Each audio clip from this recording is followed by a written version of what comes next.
Hello दोस्तों, स्वागत है एक बार फिर से आप सभी का आपके अपने प्यारे यूट्यूब चैनल मिस्टर फिजिक्स में।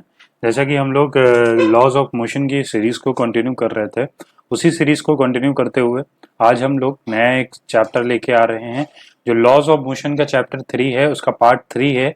जिसमें बेसिकली हम लोग इससे रिलेटेड अभी तक हम लोग शायद न्यूटन फर्स्ट लॉ तक कर चुके हैं। और ये जो हमारा सीरीज है इसमें हम न्यूटन का सेकेंड लॉ पढ़ेंगे, लीनियर मोमेंटम के बारे में पढ़ेंगे कि लीनियर मोमेंटम क्या होता है, न्यूटन का सेकेंड लॉ क्या होता है, डेरिवेशन देखेंगे, और चेंज इन मोमेंटम से और चेंज इन मोमेंटम भी हमारा क्या होता है वो देखेंगे, और डेरिवेशन भी देखेंगे, और rate of change of momentum से भी हम निकालने की कोशिश करेंगे सेकेंड लॉ। और साथ साथ सेकेंड लॉ से हम लोग निकालने की ये भी कोशिश करेंगे कि हमारा फर्स्ट लॉ क्या होता है with the help of Newton second law. ठीक है, तो स्वागत है आप सभी का आपके अपने प्यारे यूट्यूब चैनल मिस्टर फिजिक्स में। चलिए स्टार्ट करते हैं बिना टाइम वेस्ट करते हुए, तो आगे बढ़ें। Just a second. हाँ, तो सबसे पहला जो हमारा टॉपिक है वो है linear momentum. What is linear momentum? सबसे पहला सवाल आता है कि हमारा लीनियर मोमेंटम होता क्या है। अगर हम डेफिनेशन की बात करें लीनियर मोमेंटम की, तो द फोर्स नीडेड, जो फोर्स हमारा नीड होता है, थोड़ा डार्क कर लेते हैं, थिक कर लेते हैं, द फोर्स नीडेड, और पेन चेंज कर लेते हैं, ये हुई ना बात। ठीक, the force needed to stop a moving body in a definite time depends on both. किस किस चीजों पे डिपेंड करती है? On the mass of the body. किस किस चीजों पे? हमारा सबसे पहले किस पे डिपेंड होगा? मास पे। और दूसरी चीज है किस पे? वेलोसिटी पे। सबसे पहला क्वेश्चन यही है कि जब फोर्स नीडेड टू स्टॉप, हमें कोई ऑब्जेक्ट को अगर स्टॉप करना है जो मूविंग कर रहा है, बॉडी मूविंग बॉडी है, डेफिनेट टाइम में, जो डिपेंड किस पे करेगा? मास ऑफ द बॉडी और उसकी जो वेलोसिटी होगी। तो आगे हम देखें कि लीनियर मोमेंटम ऑफ बॉडी जो हमारा बेसिकली होता है वो प्रोडक्ट होता है किसका? Product of its mass and velocity. क्या होता है? Product of its mass and velocity हमारा क्या कहलाता है? Product of its mass and velocity ही हमारा क्या कहलाता है? लीनियर मोमेंटम कहलाता है। जिसका अगर हम एक एग्जप्शन करते हैं फॉर अ बॉडी जिसका मास m है, मास हमारा क्या है? इसका m मास है। ठीक, और मूविंग कर रहा है विद वेलोसिटी v, तो उसका लीनियर मोमेंटम को हम लोग p से डिनोट करते हैं। तो हमारा लीनियर मोमेंटम क्या हो जाएगा? p इज इक्वल्स टू क्या हो जाएगा? mv हो जाएगा, मास इनटू वेलोसिटी। और मैंने डेफिनेशन में भी आप लोगों को बताया है, the product of its mass and velocity क्या कहलाएगा? लीनियर मोमेंटम कहलाएगा। ठीक है, अब आगे बात करें तो और चीजें हैं जो लीनियर मोमेंटम से रिलेटेड है। सबसे पहली चीज है कि लीनियर मोमेंटम हमारी कौन सी क्वांटिटी होता है? तो linear momentum is a vector quantity. Vector quantity का कहने का मतलब क्या है कि इसके पास हमारा क्या होगा? वेक्टर क्वांटिटी मतलब क्या? वेक्टर के लिए मैंने बताया था आपको इससे पहले वाले चैप्टर में, इसके पास क्या होना चाहिए? डायरेक्शन होना चाहिए, और साथ साथ इसके पास क्या होना चाहिए? मैग्नीट्यूड भी होना चाहिए। तो वो क्वांटिटी हमारी कौन सी कहलाती है? मैग्नीट्यूड होना चाहिए। वो क्वांटिटी हमारी कौन सी कहलाती है? Vector quantity. तो लीनियर मोमेंटम के पास डायरेक्शन भी होती है और साथ साथ मैग्नीट्यूड भी होता है। तो हमारा ये कौन सी क्वांटिटी होगा? लीनियर मोमेंटम हमारा एक वेक्टर क्वांटिटी होता है। The direction of a motion of body along the velocity of the body, that is along the velocity of the body. जो डायरेक्शन होगा मोशन का वो हमेशा along the velocity of the body के होना चाहिए। अगर हम एसआई यूनिट की बात करें मोमेंटम की, तो इससे पहले अभी हमने फॉर्मूला निकाला था। फॉर्मूला मैंने क्या निकाला था? फॉर्मूला मैंने निकाला था पी इक्वल्स टू क्या होता है? P equals to M V. तो मास का क्या होता है? केजी होता है, और वेलोसिटी का क्या होता है? मीटर पर सेकेंड होता है। तो इसकी यूनिट हमारी क्या हो जाती है?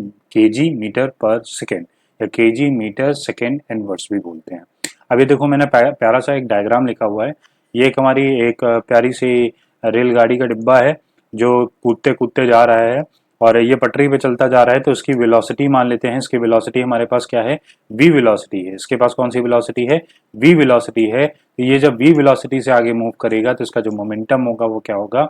mv। और मैंने वेक्टर का साइन लगा के भी रखा है क्योंकि हमारा एक लीनियर मोमेंटम कौन सी क्वांटिटी होता है? हमारा वेक्टर क्वांटिटी होता है। ठीक है, अब आगे बात करें। अब चेंज ऑफ मोमेंटम, सबसे पहली चीज होती है what is change in momentum. देखिए, चेंज इन मोमेंटम को हम लोग, देखो किसी भी ऑब्जेक्ट के चेंज को हम डेल्टा से डिनोट करते हैं। किससे? डेल्टा से डिनोट करते हैं। और मोमेंटम में चेंज होगा तो पूरे एमवी में जाएगा।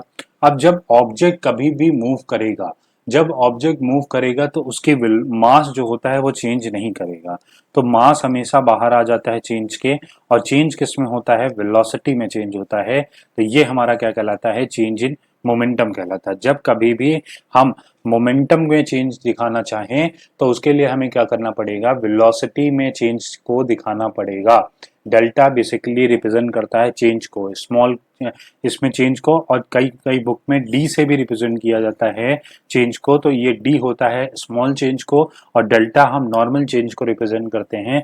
जब हमें नॉर्मल चेंज करना होता है किसी भी ऑब्जेक्ट में, किसी के ऑब्जेक्ट के चेंज में दिखाना होता है, तो उसका फॉर्मूला हमारा क्या आता है, डेल्टा। उसे हम किससे रिप्रेजेंट करते हैं, डेल्टा से। तो जब कभी भी ऑब्जेक्ट चेंज इन मोमेंटम से रिप्रेजेंट करना हो तो उसका जो फॉर्मूला निकल के आएगा वो delta P is equal to M. M हमारा चेंज नहीं हो सकता क्योंकि मास हमेशा क्या रहेगा, कांस्टेंट रहेगा। तो हम चेंज किस में करेंगे, हम बदलाव किस में करेंगे, बदलाव हम करेंगे वेलोसिटी के अंदर। ठीक है, सिर्फ हम किस में वेलोसिटी चेंज करेंगे, वेलोसिटी के अंदर चेंज करेंगे। अब आगे बात करते हैं rate of change of momentum के बारे में। Rate of change of momentum देखें तो अगर इसको देखने से पहले मुझे अज्यूम करनी पड़ेंगी एक दो चीजें, तो हम बेहतर तरीके से अज्यूम कर सकते हैं, क्योंकि आपने अज्यूम करने का जो क्राइटेरिया है वो अपना इंक्रीज कर दिया होगा, क्योंकि आप लोग क्लास 9th में हैं। लेट अ फोर्स एफ, हम मान लेते हैं हमारे पास ऑब्जेक्ट क्या के है, उसके पास जो फोर्स लग रहा है वो एफ है, अप्लाइड ऑन अ बॉडी जिसके पास मास m है और टाइम t है, due to which its velocity changes from u to v। u मैंने स्टार्टिंग में ही बताया था आप लोगों को, u हमारी होती है इनिशियल वेलोसिटी, कौन सी होती है, इनिशियल, और v हमारी होती है फाइनल वेलोसिटी। ये मैं बार बार आपको रिकॉल कराता हूँ क्योंकि इसमें आपको कंफ्यूजन हो सकती है, इसी वजह से मैं इसको बार बार रिकॉल कराता हूँ कि u is a initial velocity और v हमेशा क्या होती है, फाइनल वेलोसिटी। अब इनिशियल मोमेंटम की बात करें तो इनिशियल वेलोसिटी आएगी mu आएगा, फाइनल मोमेंटम की बात करें तो फाइनल वेलोसिटी आएगी mv। ठीक, अगर इसके चेंज को निकालना है तो चेंज को हम लोग डेल्टा से भी डिनोट करते हैं, और अगर आपको चेंज निकालना है तो आप एक और होता है चेंज का फॉर्मूला, फाइनल माइनस हमें क्या करना पड़ता है, इनिशियल। ये हमारा क्या थी, फाइनल थी, और ये हमारी कौन सी थी, इनिशियल थी। तो फाइनल माइनस इनिशियल करते हैं तो वो भी हमें क्या बताता है, चेंज को बताता है। यहाँ m हमारा क्या आ जाएगा, कॉमन आ जाएगा, उसको हम बाहर निकाल लेंगे, और v माइनस यू, और v माइनस यू के चेंज को हम क्या लिखेंगे, v जब rate of change of velocity के हमारा क्या कहलाता है, विद रिस्पेक्ट टू टाइम क्या कहलाता है, एक्सेलरेशन कहलाता है। तो यहाँ से हमारा जो rate of change of momentum जाएगा वो किसके बराबर आ जाएगा, ma के बराबर आ जाएगा। Rate of change of momentum ma के बराबर आ जाएगा। इसके पीछे का भी रीजन है कि rate of change of momentum जो हम लोग लेते हैं, rate of change of momentum, तो विद रिस्पेक्ट टू वो टाइम लेते हैं, विद रिस्पेक्ट टू टाइम, मतलब इस पूरी इक्वेशन को मुझे किससे डिवाइड करना पड़ता है, t से डिवाइड करना पड़ता है। और जब v minus U divide by T होता है तो इसका फॉर्मूला हमने पढ़ा था, rate of change of velocity with respect to time, वो हमारा क्या कहलाता है, एक्सेलरेशन कहलाता है। इसी जगह पे हमारा मैंने क्या पुट किया है, एक्सेलरेशन, क्योंकि मैंने पहले स्टार्टिंग में बोला था change in momentum of a body in t second, T time हमने लिया था, तो टी सेकेंड के लिए हमने टी से डिवाइड किया, तो rate of change of velocity divide by time हमारा क्या आ गया, एक्सेलरेशन आ गया। इसी को जब हमने प्रूव किया तो rate of change of momentum of body किसके बराबर होती है, product of mass of the body and the acceleration produce in it due to that force provided that the mass of the body remains क्या रहती है, constant. तो हमने अभी बोला था मास हमेशा क्या रहेगा, ड्यूरिंग एक्सपेरिमेंट कभी भी कोई चीज हम प्रूव कर रहे हैं तो मास नहीं चेंज किया जा सकता, क्योंकि मास अगर चेंज करेंगे, क्योंकि मास का एक और रिलेशन होता है, मास का एक रिलेशन आप लोगों ने पढ़ा होगा, m is equal to m nought divide by 1 minus v by c का होल स्क्वायर। ठीक, जब rate of change of momentum भी होता है तो हम ये वाला भी फॉर्मूला यूज करते हैं, जहां पे हम जो हमारा मास m नॉट जो हमने लिखा है वो मास ऑफ द पार्टिकल होता है जब बॉडी किस में रहती है, रेस्ट में रहती है। बॉडी किस में रहेगी, रेस्ट में रहेगी, तो उसको हम डायरेक्टली m नॉट को अगर हम रेस्ट में कंसीडर कर रहे हैं तो वेलोसिटी 0 हो जाएगी। तो नीचे वाला टर्म पूरा क्या हो जाएगा हमारा, ये 0 डिवाइड बाई सी हो जाएगा, 0 डिवाइड बाई सी, तो हमारा क्या आ जाएगा, 0 आ जाएगा, 0 माइनस 1 क्या हो जाएगा, 0 आ जाएगा, 0 माइनस 1 1 आ जाएगा, और 1 का रूट अंडर रूट क्या होता है, 1 होता है।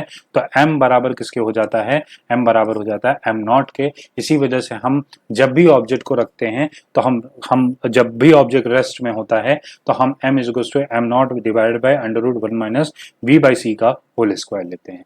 तो हमारा एक फॉर्मूला आ गया कि rate of change of momentum अगर आपको बताना है तो वो प्रोडक्ट होगा मास ऑफ द बॉडी, साथ साथ किसका प्रोडक्ट होगा, acceleration produced in it due to that force provided that the mass of the body remains क्या रहनी चाहिए, कांस्टेंट रहनी चाहिए। ठीक है, उम्मीद करता हूँ बहुत बेहतर तरीके से समझ में आया होगा। अच्छा, मैं आप लोगों को टाइम नहीं देता हूँ नोट करने का, और टाइम मैं इस वजह से नहीं देता हूँ क्योंकि आप लोगों को जब ये चैप्टर खत्म हो जाएगा, अगर आपको नोट करना है नोट करेंगे तो दैट्स वेरी गुड, बहुत अच्छी बात है। आप साथ ही साथ क्लास के वीडियो को नोट, लेक्चर नोट करते हुए प्रॉपर नोट्स बनाते हुए चल रहे हैं। अगर आप लोग नोट नहीं कर पा रहे हैं तो मैं लास्ट में इसकी शीट जो होगी, इसकी जो पीडीएफ होगी वो मैं अपने टेलीग्राम चैनल पे डलवा दूंगा। तो टेलीग्राम चैनल आपको अगर जानना है तो आप सिंपली से टेलीग्राम पे जाइए, वहाँ सर्च करिए मिस्टर फिजिक्स विशाल मिश्रा, आपको पहला ही चैनल मिल जाएगा मेरा, क्योंकि मेरा क्या है भौकाल है थोड़ा टेलीग्राम पे, और यूट्यूब पे भी थोड़ा भौकाल मचा दीजिए, चैनल वाला सब्सक्राइब कर दीजिए। ठीक है, अब Newton second law of motion की बात करें तो सबसे पहले हम देखते हैं डेरिवेशन क्या होती है। अब एक्सपेरिमेंट के अकॉर्डिंग न्यूटन ने क्या कंक्लूजन निकाला, कंक्लूडेड दैट कि जो हमारा एक्सेलरेशन प्रोड्यूस होगा किसी भी बॉडी में, अगर एक्सेलरेशन प्रोड्यूस होगा इन ऑफ अ गिवन मास, वो हमेशा डायरेक्टली प्रोपोर्शनल होगा फोर्स अप्लाइड होने।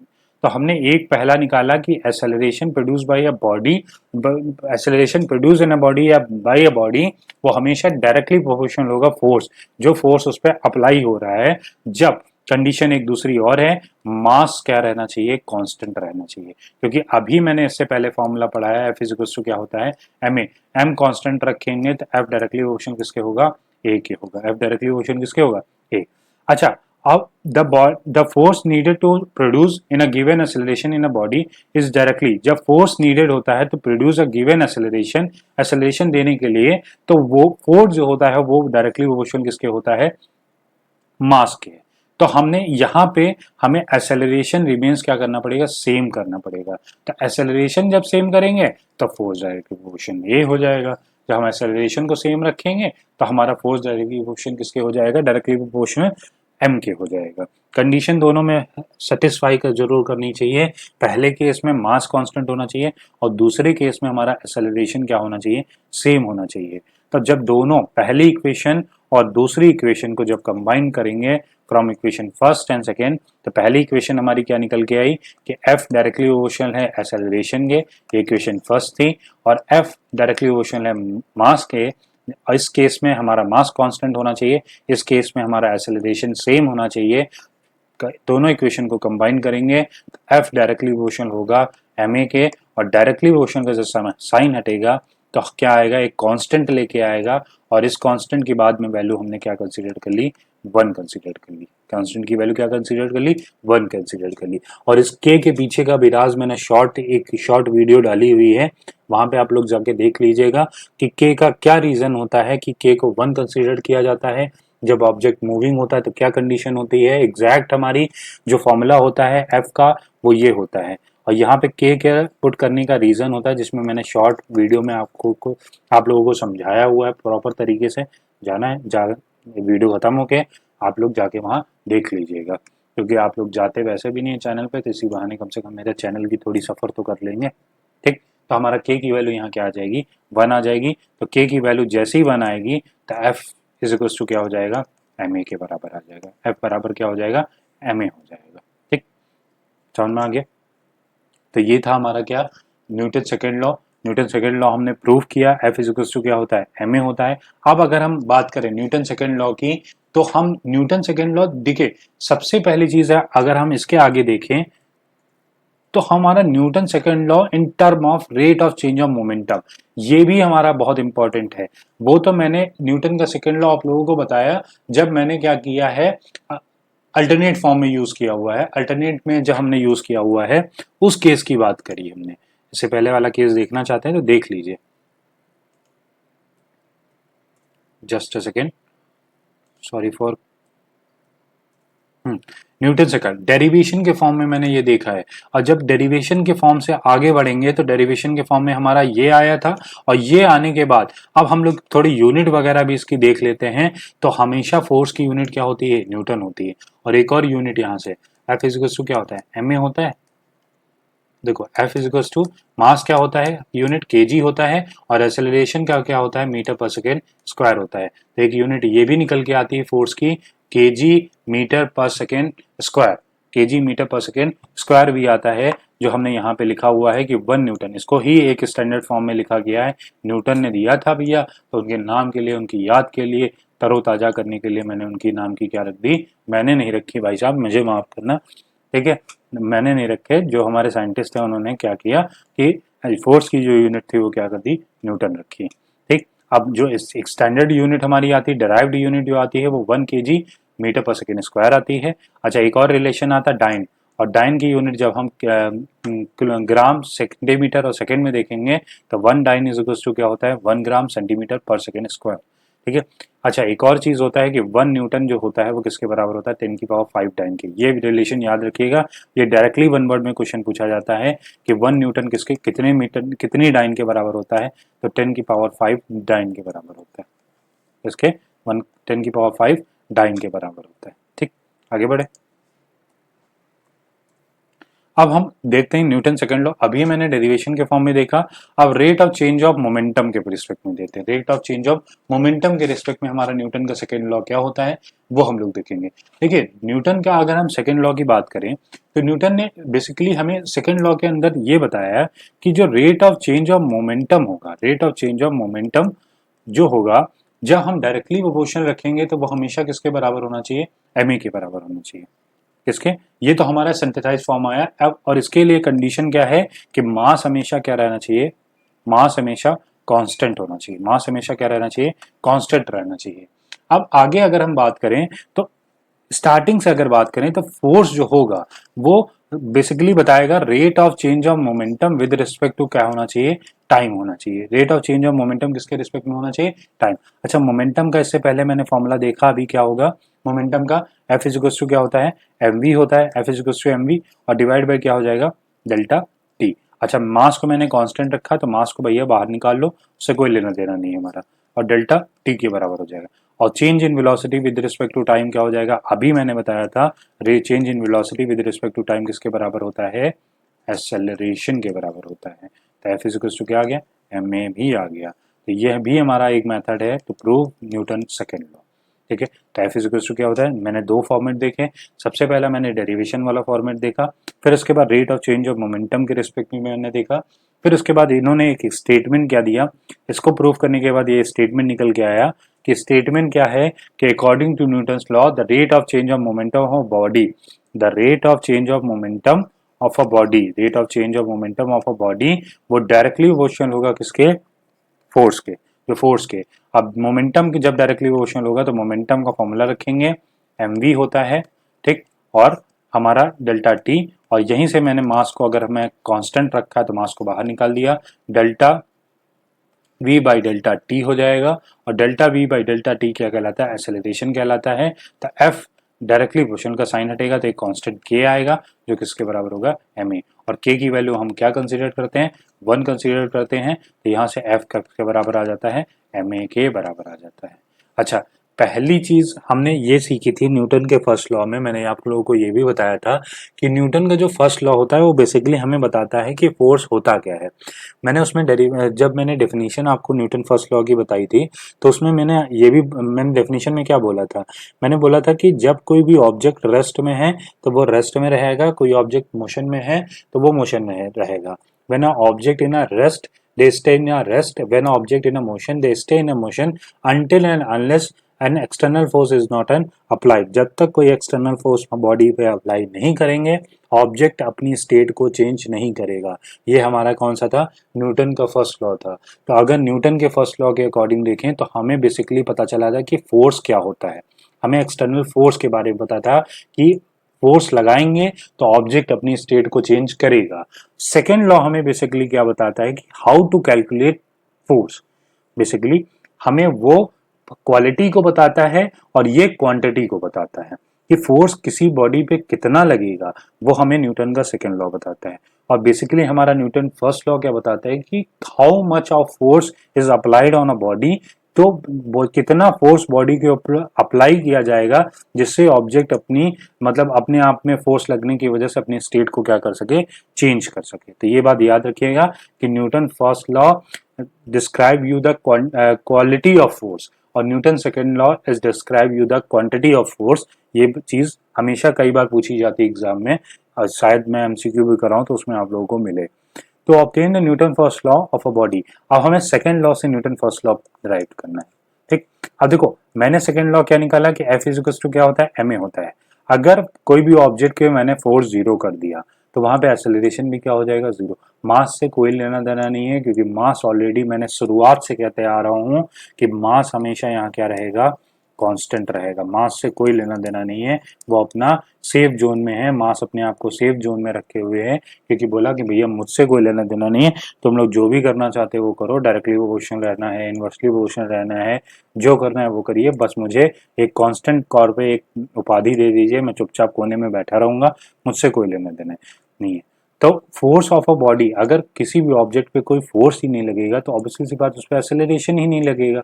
तो a body not acted upon any external force does not change in state of rest or motion। अब जब ऑब्जेक्ट अपनी कोई फोर्स ही नहीं लगेगा तो ऑब्जेक्ट अपनी स्टेट को चेंज ही नहीं कर पाएगा। तो जब ऑब्जेक्ट अपनी स्टेट को चेंज नहीं कर पाएगा तो यही तो मैंने न्यूटन के फर्स्ट लॉ में बताया था कि जब तक कोई ऑब्जेक्ट के ऊपर फोर्स नहीं लगाया जाएगा, एक्सटर्नल फोर्स नहीं लगाया जाएगा, तब तक कोई भी ऑब्जेक्ट अपनी स्टेट को चेंज नहीं करेगा।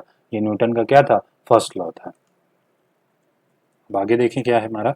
अब इसके कुछ एग्जाम्पल हैं, प्यारे प्यारे से एग्जाम्पल मैंने लिए हैं। आप लोग मैच खेलते ही होंगे। While catching a ball the cricketer withdraws is has along with the force। ये बेसिकली हमारा मुझे लग रहा है कि ये इम्पल्स का भी हमारा कहलाता है कि इम्पल्स में भी एग्जांपल आता है कि when a large force is applied for a short interval of time. शायद ये इम्पल्स वाले में केस में भी आता है, अगर इम्पल्स आप लोगों में होगा तो ज़रूर बताया जाएगा। तो ये न्यूटन के सेकेंड लॉ में भी आता है कि जब हम ऑब्जेक्ट, जब कभी भी जो हमारा क्रिकेट जो प्लेयर होता है वो कैच लेने के लिए जाता है तो वो अपने हाथ को थोड़ा सा पीछे की तरफ विड्रॉ करता है, ताकि जब विड्रॉ करने के पीछे का रीजन क्या होता है कि हम बेसिकली क्या चाहते हैं कि जो फोर्स आ रहा है, तेजी से जो फोर्स आ रहा है उसको बैलेंस कर सकें। क्योंकि ऑब्वियसली सी बात है, कोई भी momentum, rate of change of momentum, मैंने क्या बताया था, rate of change of momentum जो होगा वो डायरेक्टली मोशन किसके होगा, फोर्स के होगा। और मोमेंटम में मैंने क्या पढ़ा था कि मास इनटू क्या होता है, वेलोसिटी होता है। तो वेलोसिटी डायरेक्टली प्रोपोर्शनल भी किसके होगी, फोर्स के होगी। तो वेलोसिटी को रिगेन करने के लिए, उसकी वेलोसिटी को मैनेज करने के लिए हम लोग क्या करते हैं, वो थोड़ा सा अपना हाथ को क्या करते हैं, विड्रॉ करते हैं from his head along with the ball. अब सेकेंड ऑप्शन, सेकेंड हमारा एग्जाम्पल क्या है, athlete often land on the sand और form after taking a high jump. Obviously सी बात है, लैंड पे सैंड करेगा तो क्या करेगा, लॉन्ग जंप के लिए वो क्या करेगा, ऑफ्टन लैंड एथलीट क्या करेगा, सैंड और फॉर्म पे after taking a long jump. Long jump लेगा तभी तो वो सैंड पे हमारा उस पे कर जंप कर पाएगा। While glass vessels fall on the hard surface, कोई भी ग्लास सरफेस होता है अगर हार्ड सरफेस पे गिरता है तो दे ब्रेक, वो हमेशा क्या होता है, टूट जाता है। उसके पीछे का रीजन क्या होता है, न्यूटन का सेकंड लॉ होता है। अब कभी भी अगर ग्लास टूटे तो पूछ लेना, घर वाले आपसे पूछे कि what is the reason behind it, तो कहना ना because of the Newton second law ये हमारा ग्लास क्या हो गया, ब्रेक हो गया। But they do not break when they are fall on the carpet. पर ऐसे ही नहीं होता है, क्योंकि अगर ऑब्जेक्ट कारपेट पे गिरेगा तो वो जैसे ही वो कारपेट पे गिरेगा तो वो थोड़ा सा अपना शेप को कारपेट क्या कर लेता है, चेंज कर लेता है। चेंज करने की वजह से जो फोर्स होता है वो धीरे क्या हो जाता है, रिड्यूस हो जाता है, उसकी वेलोसिटी रिड्यूस हो जाती है। पर हार्ड सरफेस पे कोई वेलोसिटी रिड्यूस होना नहीं है, तो वो जैसे ही गिरता है वहां वैसे ही वो तुरंत क्या हो जाता है, ब्रेक हो जाता है। वहां पे तुरंत न्यूटन का third law, every action there is equal and opposite reaction, काम करने लगता है। ठीक है, तो ये तीन प्यारे प्यारे से एग्जाम्पल थे हमारे। अब इससे रिलेटेड हम लोग करते हैं क्वेश्चन। क्वेश्चन में हम लोगों को क्या बताया गया, सबसे पहला हमारा क्वेश्चन है कि how much force is required to produce an acceleration. बहुत प्यारा सा, बहुत आसान सा क्वेश्चन मैंने स्टार्टिंग में दिया है कि अगर एक्सेलरेशन प्रोड्यूस हो रहा है बॉडी के द्वारा 2 मीटर पर सेकेंड स्क्वायर, अगर एक्सेलरेशन प्रोड्यूस हो रहा है बॉडी के द्वारा 2 metre per second square in a body, तो मास कितना हो, यहाँ पे आई थिंक 0.8 होना चाहिए, ये थोड़ा सा प्रिंटिंग एरर है, यहाँ पे 0.8 kg होगा। ठीक है। तो अगर मास हमारा कितना दिया गया है, सबसे पहले हमारा प्रोसेस क्या होता है, सब कुछ नोट कर लेना। मास हमारा कितना है 0.8 kg। एसेलरेशन हमारा कितना दिया गया है, एसेलरेशन दिया गया है 2 metre per second square. Acceleration is 2 metre per second square. अब देखो मैंने अभी बताया था एफ इज इक्वल्स टू किसका होता है, आसान सा formula F is equals to M A, जिसका सबसे आसान फॉर्मूला यही है। इससे आसान तुमको कुछ मिलेगा नहीं फिजिक्स में। मास कितना है 0.8 और इनटू करेंगे किससे 2 से, यहाँ पॉइंट हटेगा तो नीचे क्या आएगा 10 आएगा, और 2 5 का कितना होता है 10 होता है, तो 8 डिवाइड बाई 5, 8 डिवाइड बाई जब हम 5 करेंगे तो लगभग कितने टाइम जाएगा 1.6 समथिंग न्यूटन इसका क्या आएगा आंसर आएगा। तो हमने हमने पढ़ा ही था कि फोर्स का हमारा यूनिट क्या होती है, न्यूटन होती है। तो ये बहुत बहुत ही ज़्यादा, एक बार फिर से रिवाइज कर दे रहा हूँ कि अगर कितना फोर्स अप्लाई होगा बॉडी रिक्वायर्ड होगा कि प्रोड्यूस कितना एक्सेलरेशन प्रोड्यूस करना है 2 मीटर पर सेकेंड स्क्वायर, और मास ऑफ द बॉडी कितनी है 0.8 kg है। तो सिंपल सा मैंने फॉर्मूला लगाया F is equals to M A, सब कुछ पुट कर दिया, पॉइंट हटेगा नीचे 10 आ जाएगा क्योंकि पॉइंट के बाद एक डिजिट है तो यहाँ एक जीरो आएगा, 2 5 10 होता है, 8 डिवाइडेड बाई 5 हमारा कितने बराबर होगा 1.8 न्यूटन के बराबर होता है। नेक्स्ट क्वेश्चन देखते हैं हम लोग क्या है हमारा। हाँ ये थोड़ा अच्छा क्वेश्चन है कि इसमें मैंने क्या बोला है कि the force acting for a 0.1 second, जो फोर्स एक्ट हो रहा है बॉडी पे उसका जो टाइम पीरियड है, लिखते चलते हैं साथ में, जो टाइम पीरियड है वो कितना है 0.1 सेकेंड का टाइम दिया गया है।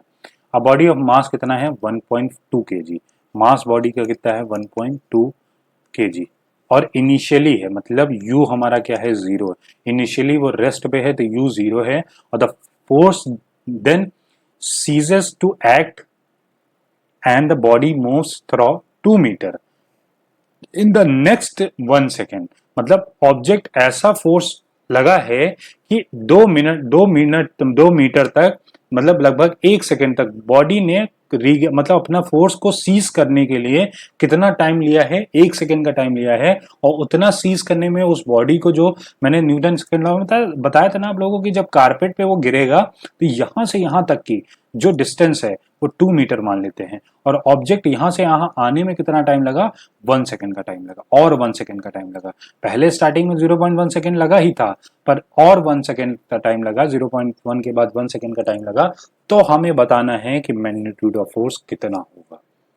एक बार आप लोगों को ट्राई करना है तो आप लोग वीडियो पॉज करके आप लोग एक बार ट्राई कर सकते हैं। वेलोसिटी मैंने कितनी रखी है यहाँ पे, हाँ शायद यहाँ पे वेलोसिटी हमारी जब फाइंड आउट करेंगे वेलोसिटी तो कितना आएगा 2 मीटर, ये वेलोसिटी हमारा कितना आएगा 2 मीटर पर सेकेंड आएगा, क्योंकि ऑब्वियसली सी बात है जब ऑब्जेक्ट सीज करेगा तो उसको कितना वेलोसिटी निकालना है, तो वेलोसिटी के लिए हमें ऑब्जेक्ट सीज कराना पड़ेगा। टाइम कितना लग रहा है, तो यूनिफॉर्म वेलोसिटी 2 मीटर में 1 सेकेंड में, तो हमारा यूनिफॉर्म वेलोसिटी कितना आएगा 2 मीटर पर सेकेंड आएगा, 2 मीटर, क्योंकि टाइम कितना लगा 1 और डिस्टेंस कितना चल रहा है वो, तो वेलोसिटी क्या होता है डिस्टेंस अपॉन टाइम होता है velocity, distance 2 metre time 1 second, तो आंसर कितना आ गया v equals to 2 metre per second. ठीक, अब एक्सेलरेशन की बात करें, सबसे पहले हमें एक्सेलरेशन फाइंड आउट करना है। एक्सेलरेशन का फॉर्मूला क्या होता है change in velocity, change in velocity divided by क्या होता है चेंज इन टाइम, या हम डायरेक्टली मैं बोल देता हूँ टाइम। ठीक, चेंज इन वेलोसिटी, कहाँ से कहाँ बॉडी चेंज हो रही है, वेलोसिटी को क्या बोलते हैं v minus U divide by क्या हो जाएगा t हो जाएगा। अच्छा फाइनल वेलोसिटी हमारी कितनी थी 2 थी, और इनिशियल वेलोसिटी कितनी 0 थी, और टाइम कितना लग रहा था 0.1 सेकेंड का टाइम लग रहा था, तो 2 डिवाइड बाई क्या हो जाएगा 0.1। अब यहाँ पॉइंट है हटेगा तो ऊपर 20 आ जाए 0 आ जाएगा, तो इसकी एक्सेलरेशन कितना हो जाएगा 20 मीटर पर सेकेंड स्क्वायर। ठीक, अब फोर्स का फॉर्मूला लगाते हैं। न्यूटन का सेकंड लॉ क्या कहता है कि गंगाधरी शक्तिमान था, नहीं, F is equals to M a, तो F is equals to M a रखेंगे तो मास कितना है बॉडी का 1.2 kg, और एक्सेलरेशन अभी मैंने निकाला कितना है 20, पॉइंट हटेगा नीचे क्या आ जाएगा 0, 0 से 0 कट गया, और 12 इंटू 2 कितना हो जाएगा 24, और न्यूटन इसका क्या हो जाएगा आंसर हो जाएगा। ठीक, ये हमारा था सेकंड क्वेश्चन, जो मैंने बहुत अच्छी तरीके से एक बार फिर से रिवाइज करा दे रहा हूँ कि जो force act on a body for a 0.1 second, एक ऑब्जेक्ट के ऊपर 0.1 सेकेंड के लिए फोर्स अप्लाई किया जाता है, और उस बॉडी का जो मास है वो 1.2 kg है। इनिशियली वो रेस्ट पे है, फिर उसके बाद force then cease to act on a body moving through 2 metre, उसको सीज करने के लिए, उस फोर्स को सीज करने के लिए, रोकने के लिए वो बॉडी 2 मिनट तक, लगभग 2 मीटर तक 1 सेकेंड के लिए ट्रैवल करती है। तो मैग्नीट्यूड ऑफ फोर्स निकालना है, टाइम 0.1 सेकेंड है, मास 1.2 kg है, इनिशियल वेलोसिटी रेस्ट पे है, और मैंने क्या किया, v इज इक्वल टू कितना निकाला, वेलोसिटी कैसे निकाला, डिस्टेंस अपॉन टाइम, डिस्टेंस हमारा कितना था 2 मीटर था और टाइम कितना लगा था तब 1 सेकेंड, तो 2 मीटर पर सेकेंड इसका क्या हो जाएगा वेलोसिटी, फाइनल वेलोसिटी। आज सबसे पहले हमें f is equal to M A में ये दिया नहीं गया तो ये फाइंड आउट करेंगे। ए का फॉर्मूला क्या होता है, change in velocity divide by change in time.